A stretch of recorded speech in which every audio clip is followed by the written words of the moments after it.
റസൂലുള്ളാഹി സല്ലല്ലാഹു അലൈഹി വസല്ലം. ഏതൊക്കെയാണ് 5 രാവ്?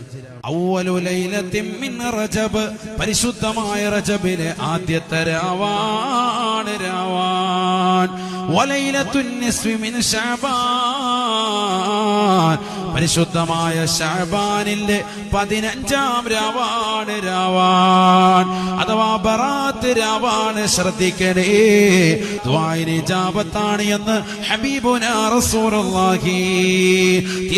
തീർന്നില്ല. വലൈലത്തുൽ ജുമുഅ, എല്ലാ വെള്ളിയാഴ്ച രാവും ദുആഇന് ഇജാബത്താണ് എന്ന് ഹബീബുനാ ശഫീഉനാ റസൂലുള്ളാഹി. വലൈലത്തു ഈദിൽ ഫിത്രി, 4-മതായി റസൂലുള്ള പഠിപ്പിക്കുകയാണ്, ചെറിയ പെരുന്നാൾ രാവാണ്. വലൈലത്തു ഈദിൽ അദ്ഹ, ബലി പെരുന്നാളിന്റെ രാവാണ്